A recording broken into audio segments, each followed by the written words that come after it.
इसमें नेक्स्ट बेटा इस चैप्टर यानी जो अपना जो चैप्टर चल रहा है 15वां हमारा पर्यावरण, ठीक है, यानी अपनी ये लास्ट क्लास है, इसमें अपन क्लास क्या कर देंगे यानी चैप्टर समाप्त, ठीक है भाई। आज ठीक है ना, इसको कंप्लीट कर देते हैं। तो इसमें आप बेटा सबसे पहले टॉपिक डाल लो पोषी स्तर, पोषी स्तर या डैश लगा के लिख लो पोषी स्तर। पोषी स्तर क्या होता है बेटा, ठीक है, पोषी स्तर, पोषी स्तर। इसमें आप लिखेंगे प्रत्येक चरण या कड़ी, प्रत्येक चरण या कड़ी, प्रत्येक चरण या कड़ी एक पोषी स्तर बनाते हैं, एक पोषी स्तर बनाते हैं, पोषी स्तर बनाते हैं। क्या बनाते हैं भाई, पोषी स्तर। अरे देखो मान लो बेटा ये उत्पादक है, ये क्या है अपने पास उत्पादक है, ठीक है, ये प्रथम पोषी स्तर होते हैं बेटा। क्या होते हैं, प्रथम पोषी स्तर। फिर इन पर आएंगे बेटा उपभोक्ता, क्या आएगा, उपभोक्ता, यानी प्रथम प्राथमिक उपभोक्ता, फिर द्वितीयक उपभोक्ता, फिर तृतीयक या फिर लास्ट में उच्च उपभोक्ता। कौन से आ जाएंगे भाई, उच्च उपभोक्ता। और लास्ट में उनका भी क्या होता है बेटा, अपघटन। क्या होता है उनका, अपघटन, अपमार्जन होता है। और अपमार्जन क्या होते हैं, पोषी स्तर का अंतिम चरण, पोषी स्तर का अंतिम चरण। और प्रथम कौन है बताओ, उत्पादक। तो इसमें डैश लगा के लिखेंगे आप, डैश लगा, नहीं बनाना नहीं है, लिखो इसमें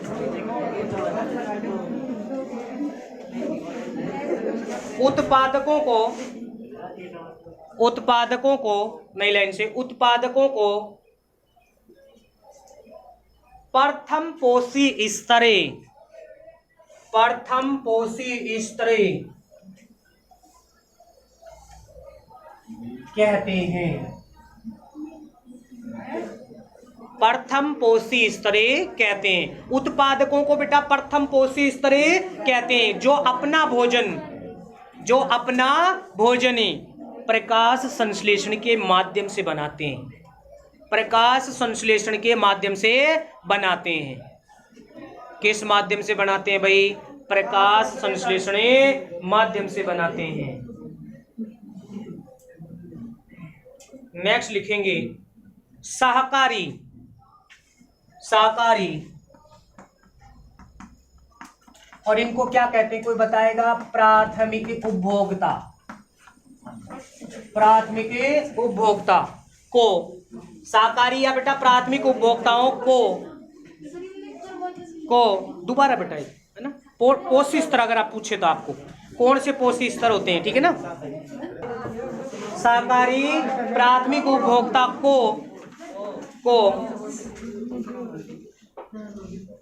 द्वितीय पोषी स्तर कहते हैं, द्वितीय पोषी स्तर कहते हैं, द्वितीय पोषी स्तर कहते हैं, द्वितीय पोषी स्तर कहते हैं। नेक्स्ट लिखेंगे छोटे मांसाहारी जीव। नेक्स्ट अगला बिंदु बेटा, छोटे मांसाहारी जीव, छोटे मांसाहारी जीव, छोटे मांसाहारी जीव तीसरे पोषी स्तर कहलाते हैं। छोटे मांसाहारी जीव तीसरे पोषी स्तर कहलाते हैं। पूछेगा बेटा तीसरे पोषी स्तर में किसको रखा गया है, प्राथमिक पोषी स्तर में किसको रखा गया है, द्वितीय पोषी स्तर में किसको रखा गया है। नेक्स्ट लिखेंगे नई लाइन से, बड़े मांसाहारी जीव, बड़े मांसाहारी जीव, बड़े मांसाहारी जीव, बड़े मांसाहारी जीव कोष्टक में कर देंगे तृतीयक उपभोक्ता, तृतीयक उपभोक्ता, तृतीयक उपभोक्ता बेटा बड़े मांसाहारी जीव तृतीय उपभोक्ता। चौथे पोषी स्तर, चौथे पोषी स्तर, चौथे पोषी स्तर होते हैं। चौथे पोषी स्तरीय होते हैं। नेक्स्ट बेटा लिख लेंगे सूक्ष्म जीव। सूक्ष्म जीव जिनको क्या कहते हैं, अपघटक या अपमार्जक। सूक्ष्म जीव या अपघटन बोल दो बेटा, या अपघटक, ठीक है ना। जो अंतिम पोषी स्तर होता है, अंतिम पोषी स्तरीय होता है। क्या होता है भाई, अंतिम पोषी स्तरीय, अंतिम पोषी स्तर होता है, अंतिम पोषी स्तरीय होता है। ठीक है बेटा, ये आपके किताब में प्रश्न दे रखा है, उसको भी मैंने करवा दिया, ठीक है ना। अब कुछ प्रश्न और है, उनको भी कर लेते हैं। टॉपिक डाल लो, ऊर्जा का प्रवाह। ऊर्जा का प्रवाह, ऊर्जा का प्रवाह, ऊर्जा का प्रवाह, ऊर्जा का प्रवाह उत्पादक से, ऊर्जा का प्रवाह उत्पादक से उपभोक्ताओं, उपभोक्ताओं, उपभोक्ताओं की उच्च स्तर, उपभोक्ताओं के करेंगे बेटा, उच्च स्तर, उपभोक्ताओं के उच्च स्तरों, उपभोक्ताओं के उच्च स्तरों की श्रेणियों में, की श्रेणियों में पहुंच जाता है, पहुंच जाता है। खाद्य श्रृंखला में, खाद्य श्रृंखला में, खाद्य श्रृंखला में निचले स्तर से, यानी जो सबसे नीचे होता है बेटा, निचले स्तर से, निचले स्तर से ऊपर के स्तरों को, ऊपर के स्तरों को, निचले स्तरों से ऊपर के स्तरों का केवल, निचले स्तर से ऊपर के स्तरों का केवल, केवल कर दो ना, केवल, केवल 10%, 10%, 10%, अरे प्रतिशत बोल दो, ठीक है, 10% ही उपलब्ध होता है, 10% ही उपलब्ध होती है, ऐसे कर लेंगे, 10% ही उपलब्ध होती है। यानी ऊर्जा का जो प्रवाह है बेटा, ऊर्जा, अरे निचला स्तर का जो होता है ना, उससे ऊपर वाले को कितनी एनर्जी प्राप्त होगी, 10%, जिसे जिसे जिसे 10% का नियम कहते हैं।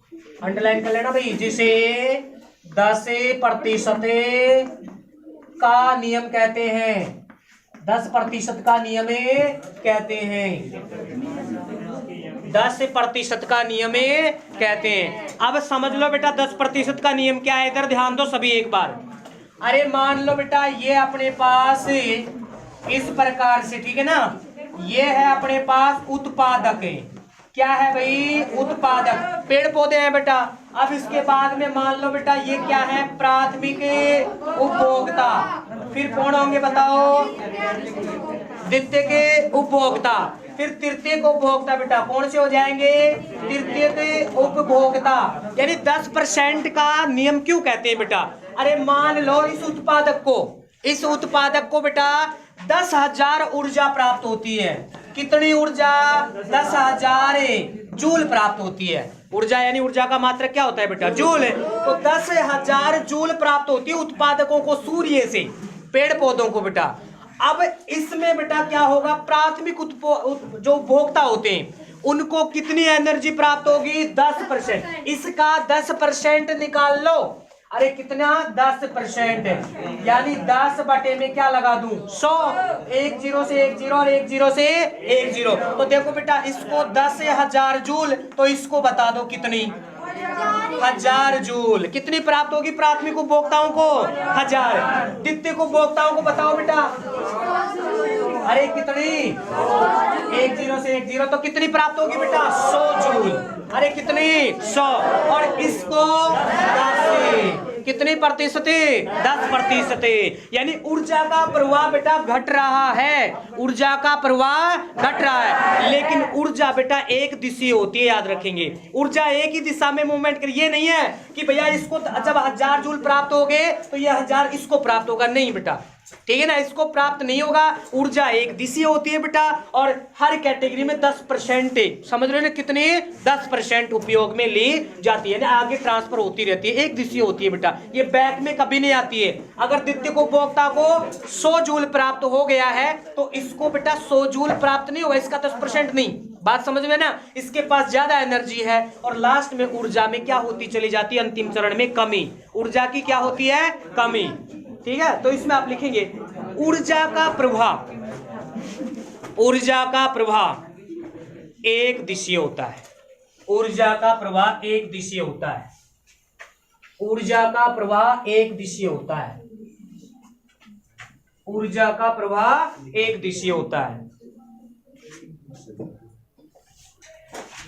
जब ऊर्जा, अगला पॉइंट, जब ऊर्जा एक पोषी स्तर से, अब समझ गए ना बेटे, एक पोषी स्तर मतलब समझ रहे, एक पोषी स्तर से दूसरे पोषी स्तर में जाती है, एक पोषी स्तर से दूसरे पोषी स्तर में जाती है।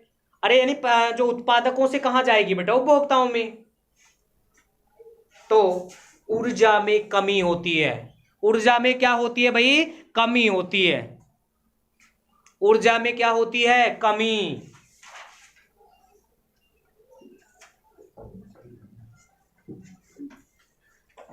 नेक्स्ट लिखेंगे शाकाहारियों को प्राप्त ऊर्जा, शाकाहारियों को प्राप्त ऊर्जा एक दिशीय का मतलब बेटा, शाकाहारियों को प्राप्त ऊर्जा,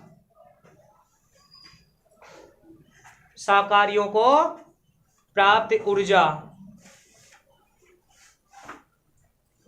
ऊर्जा का स्थानांतरण, का स्थानांतरण, का स्थानांतरण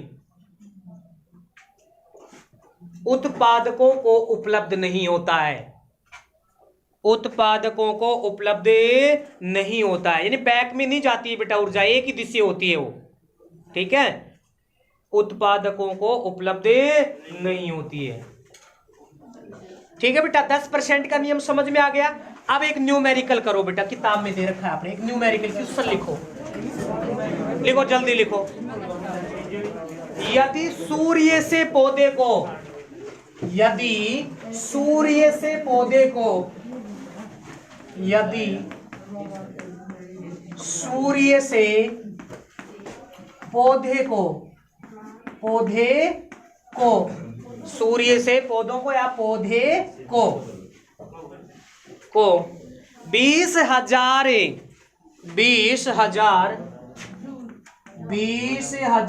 जूल, जूल ऊर्जा उपलब्ध हो तो, ऊर्जा उपलब्ध हो तो, ऊर्जा उपलब्ध हो तो निम्नलिखित आहार श्रृंखला में, निम्नलिखित आहार श्रृंखला में, निम्नलिखित आहार श्रृंखला में शेर को कितनी ऊर्जा उपलब्ध होगी, शेर को, शेर को कितनी ऊर्जा उपलब्ध होगी, शेर को बेटा कितनी ऊर्जा उपलब्ध होगी, शेर को कितनी ऊर्जा उपलब्ध होगी, गणना कीजिए, बिल्कुल गणना कीजिए। अरे 200 जूल नहीं आएगा, 20 जूल, कितना आएगा बेटा, 20 जूल। कैसे निकालेंगे देखो, अरे सबसे पहले वृक्ष है बेटा, देखो क्या कह रहे हैं, सूर्य से पौधे को प्राप्त होती है। मान लो ये कोई पौधा है बेटा, अब पौधे को कौन खा रहा है, हिरण, हिरण को कौन खाएगा, शेर। तो ये चार्ट बनाया था मैंने पहले, ये याद रखना है। अगर घास का पूछ, घास का पता तो घास वाली श्रृंखला लेते बेटा, बात समझ में आ गई बेटा, घास वाली श्रृंखला लेते, और समुद्र या तालाब का लेते तो समुद्र वाला ले लेते, ठीक है ना। अब देखो पौधे का बताया इसने, उदाहरण पौधे का बताया बेटा, तो पौधे में हिरण, और हिरण को कौन खाएगा, शेर। और अपघटक का भी पूछ ले तो वो भी निकाल सकते हैं। तो देखो बेटा, पौधे को सूर्य से कितनी प्राप्त होती है, 20,000। अरे कितनी 20,000 जूल।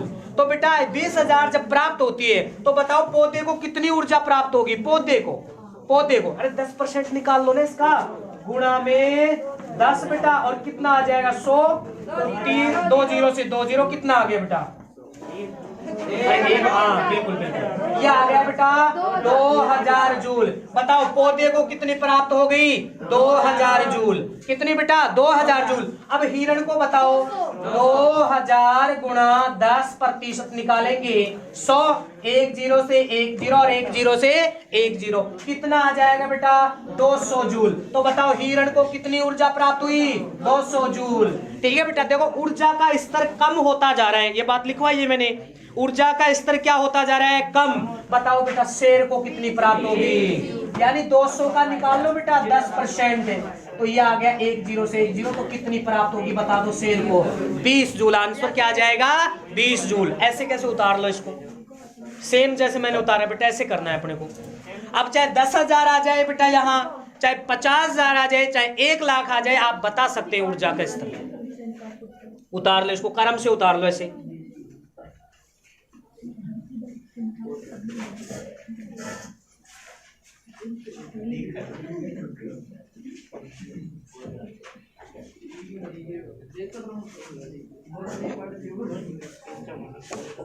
टॉपिक डाल लो जैविक आवर्धन,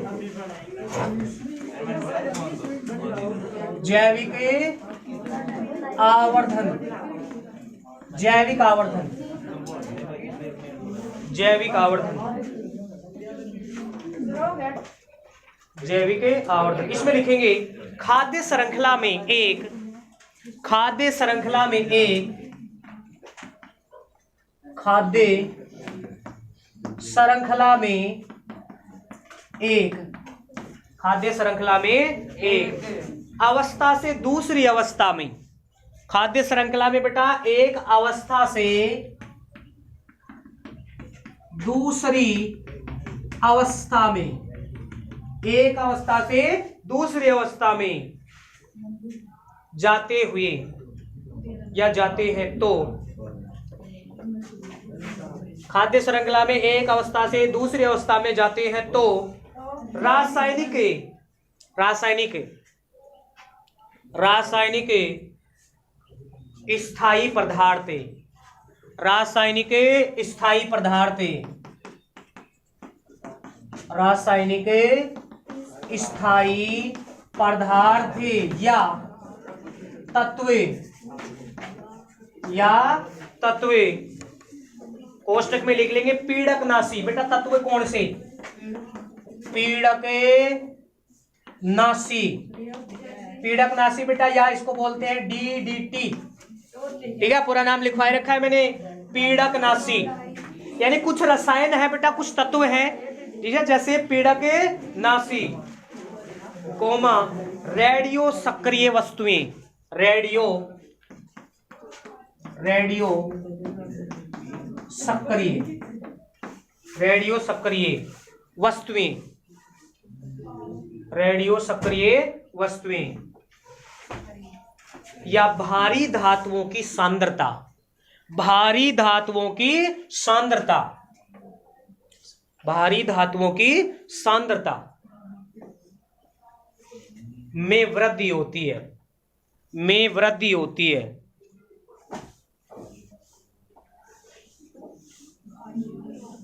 जो उच्च जीव के पास से अधिक मात्रा में पहुंचते हैं, जो उच्च जीव के पास, उच्च जीव के पास अधिक मात्रा में पहुंचते हैं, अधिक मात्रा में पहुंचते हैं, अधिक मात्रा में पहुंचते हैं। समझो बेटा, देखो अरे मान लो ये अपने पास घास है बेटा, या कोई छोटे छोटे प्लांट है, फसल है बेटा, मान लो ये क्या है, फसल है, क्या है बेटा, फसल है। अब आपने बेटा फसल पर पीड़कनाशी या कीड़कनाशी कुछ रसायनों का छिड़काव किया, क्या किया बेटा, कुछ रसायनों का छिड़काव जिनसे अपने को हानि होती है। जिनसे जीवों को क्या होती है, हानि। अब इस प्लांट पर बेटा फसलों पर आपने पीड़कनाशी का छिड़काव किया, रसायनों का छिड़काव किया, तो थोड़ी थोड़ी मात्रा मिली बेटा इनको। और जब इन चारों प्लांटों को कोई उच्च जीव खाएगा, इनको सबको मिला के, अब ज्यादा भी खा सकता है, कम भी खा सकता है, तो देखो बेटा यहाँ कम मात्रा में पीड़कनाशी थे, अरे कम मात्रा में रसायन थे ना। अब मान लो इनको कौन किसने खाया बेटा, मान लो इनको खाया उपभोक्ता ने, अरे किसने खाया, उपभोक्ता ने, और प्राथमिक उपभोक्ता ने खाई बेटा, ठीक है। तो देखो ये पूरी एनर्जी इनके पास चली गई, यानी रसायन चला गया ना बेटा, यानी कहने का मतलब उच्च जो जीव होता है ना, उच्च बेटा, उनको ये रसायन अधिक मात्रा में प्राप्त होते हैं। जो अधिक मात्रा में सबसे ज्यादा नुकसान की, अरे मान लो अपन फसल को खा रहे हैं तो मनुष्य को तो ज्यादा नुकसान होगा बेटा, क्योंकि अपन खाएंगे बेटा लास्ट में उसको। अरे बात समझ में आ रहा है ना। तो कहने की यही होता है जैविक आवर्धन बेटा, जैविक आवर्धन, यानी जैविक आवर्धन क्या हुआ बेटा कि उच्च जीव के पास ज्यादा पहुंचते हैं, उच्च जीव के पास ज्यादा पहुंचते हैं। और शरीर में लिख लो, जो शरीर में अधिक मात्रा में, जो शरीर में अधिक मात्रा में रसायन संचित होते हैं, अधिक मात्रा में संचित होते हैं, अधिक मात्रा में संचित होते हैं, जिसे जैविक आवर्धन कहते हैं, जैविक आवर्धन कहते हैं। क्या कहते हैं भाई, जैविक आवर्धन कहते हैं, जैविक आवर्धन कहते हैं। नेक्स्ट टॉपिक डालिए बेटा,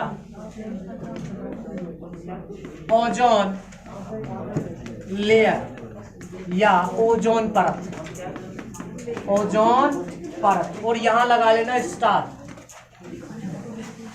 ओजोन परत। कौन सा टॉपिक है अपना, ओजोन परत। इसका डायग्राम बना लो बेटा, देखो ये पृथ्वी है बेटा, ये क्या है मान लो पृथ्वी,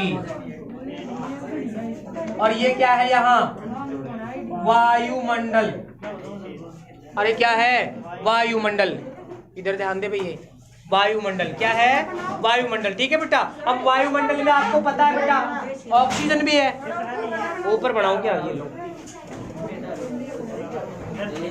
टॉपिक तो डाल लिया ना बेटा, ठीक है।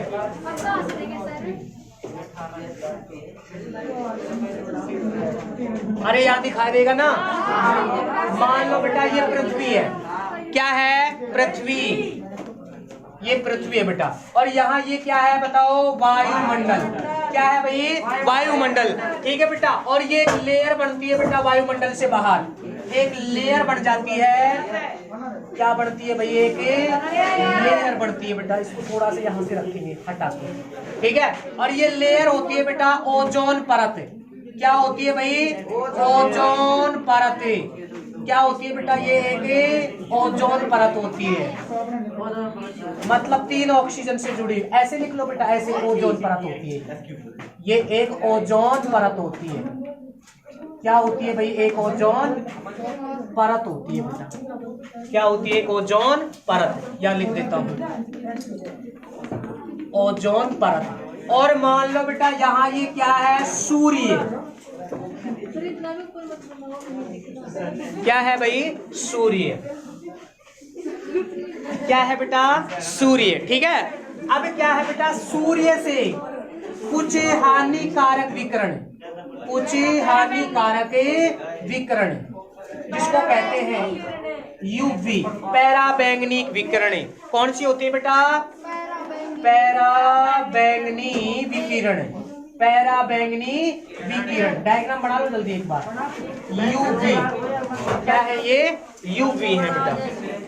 और यहाँ बेटा कुछ या पृथ्वी पर क्या होती है बेटा, ऐसे ऊपर की तरफ ऐसे दर्शा लेंगे आप, कुछ हानिकारक, यानी अपन ये कह सकते हैं CFC, CFC क्लोरो,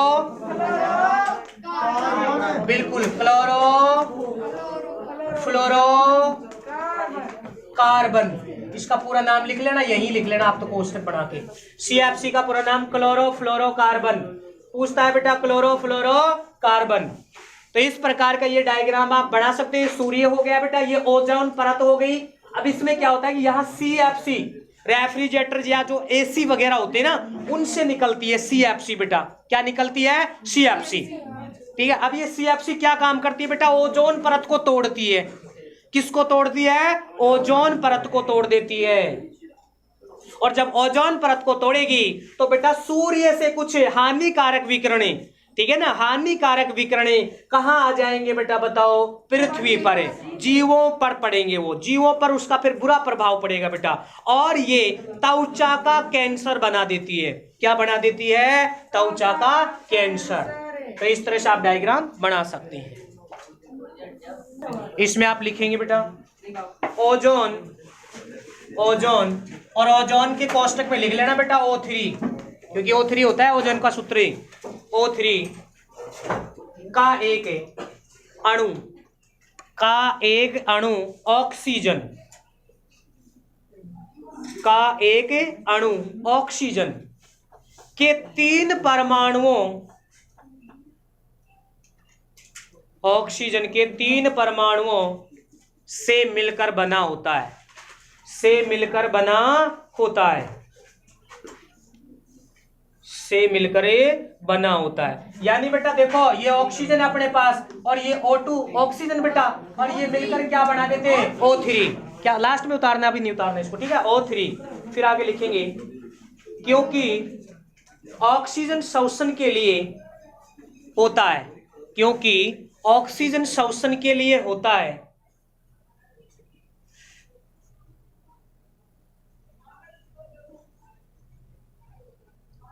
और ओजोन एक जहरीली, और ओजोन एक जहरीली गैस होती है। बिल्कुल ओजोन, पहले ओजोन लिखो ना, जहरीली होती है। ओजोन के बारे में लिखो, जहरीली होती है बेटा, जहरीली होती है। जो वायुमंडल के ऊपरी स्तर, देखो ये वायुमंडल है और ऊपरी स्तर, ठीक है बेटा, वायुमंडल के ऊपरी स्तर, ऊपरी स्तर में आवश्यक कार्य करती है, में आवश्यक कार्य करती है, आवश्यक कार्य करती है। क्या करती है भाई? आवश्यक कार्य करती है। जो सूर्य से आने वाली, जो सूर्य से आने वाली, सूर्य से आने वाली पराबैंगनी विकिरणों को, कोष्टक में यूवी लिख लेना बेटा, पराबैंगनी विकिरणों को पृथ्वी पर, पृथ्वी पर, पृथ्वी पर आने से रोकती है, पृथ्वी पर आने से रोकती है। पृथ्वी पर आने से क्या करती है भाई? रोकती है। जिससे, जिससे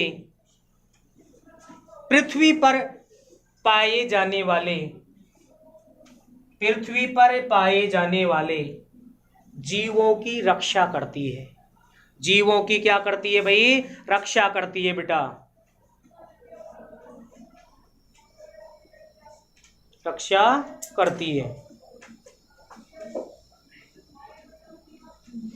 पृथ्वी पर उत्पादित हो रही, पृथ्वी पर उत्पादित हो रही CFC, पृथ्वी पर उत्पादित हो रही CFC, पृथ्वी पर उत्पादित हो रही CFC ओजोन परत को, ओजोन परत को, ओजोन परत को, ओजोन परत का करना बेटा, ओजोन परत का क्षय करती है, ओजोन परत का क्षय करती है।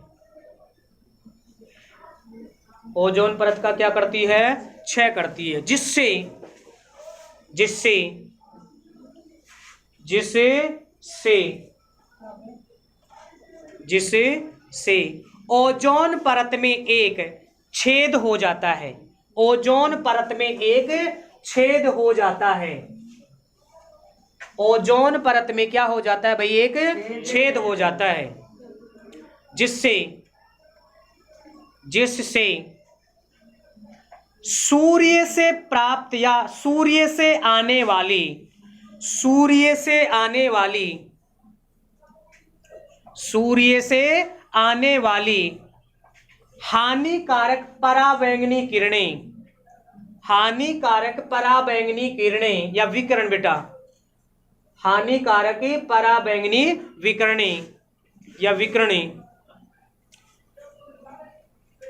सीधे सीधे जीवों की त्वचा को प्रभावित करती है, जीवों की त्वचा को प्रभावित करती है, जीवों की त्वचा को प्रभावित करती है, जिससे त्वचीय कैंसर यानी त्वचा का कैंसर बन जाता है या उत्पन्न होता है बेटा, जिससे त्वचा का कैंसर बनता है। त्वचा का क्या बन जाता है भाई? कैंसर बन जाता है बेटा। त्वचा का क्या बन जाता है? कैंसर बन जाता है। इस समस्या को देखते हुए, इस समस्या को देखते हुए, अरे इस समस्या को देखते हुए 1980 में 1980 में जब वायुमंडल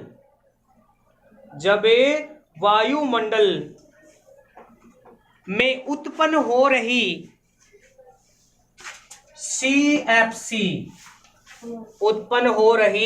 CFC की अधिकता के कारण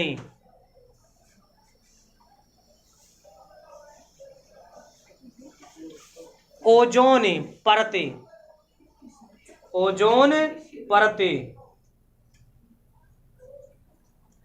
में एक बड़ा छिद्र हो जाता है, या हो जाने से, एक बड़ा छिद्र हो जाने से 1987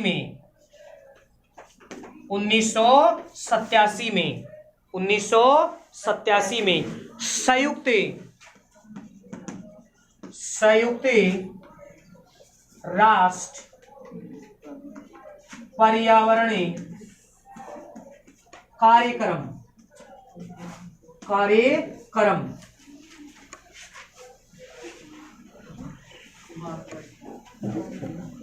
यहां लिखता हूं बेटा, कौन से सन में बताओ? 1987 में संयुक्त राष्ट्र पर्यावरणीय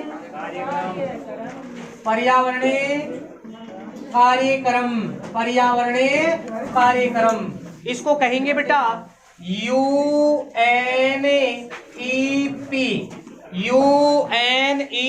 पी प्रोग्रामिंग, ठीक है ना। संयुक्त राष्ट्र पर्यावरण कार्यक्रम, संयुक्त राष्ट्र पर्यावरण कार्यक्रम, इसका है बेटा UNEP के द्वारा संयुक्त राष्ट्र पर्यावरण कार्यक्रम के द्वारा एक अनुमति बनाई गई, एक अनुमति बनाई गई, यानी बेटा बहुत सारे देशों ने मिलकर यानी एक कार्यक्रम बनाया, संयुक्त राष्ट्र पर्यावरण कार्यक्रम। कब बनाया था? 1987 में एक अनुमति बनाई कि पृथ्वी पर उत्पन्न हो रही, अनुमति बनाई कि पृथ्वी पर उत्पन्न हो रही CFC का उपयोग कम से कम किया जाए, कम से कम किया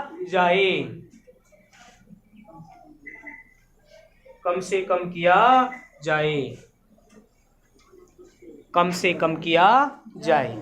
कौन सा चैप्टर है, ये कौन सा टॉपिक है बेटा? पारिस्थितिकी स्तूप या पिरामिड। इसकी परिभाषा लिख लो। पारिस्थितिकी तंत्रों में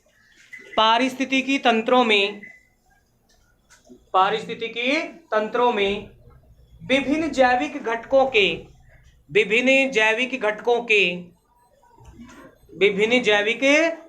के खाद्य स्तर के संबंधों को स्तर के संबंधों को एक त्रिभुजाकार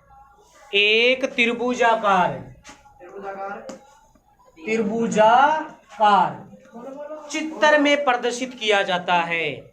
एक त्रिभुजाकार चित्र में प्रदर्शित किया जाता है, जिसे पिरामिड कहते हैं। क्या कहते हैं भाई? पिरामिड कहते हैं। 3 प्रकार के होते हैं।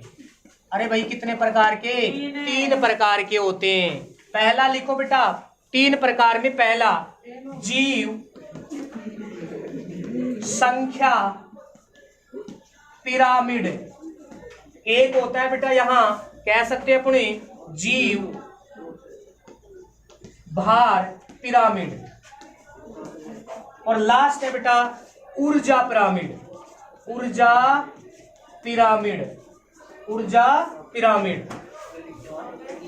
पिरामिड 3 प्रकार। कितने प्रकार है? 3 प्रकार। ठीक है बेटा, कितने प्रकार के पिरामिड? 3 प्रकार के। ठीक है।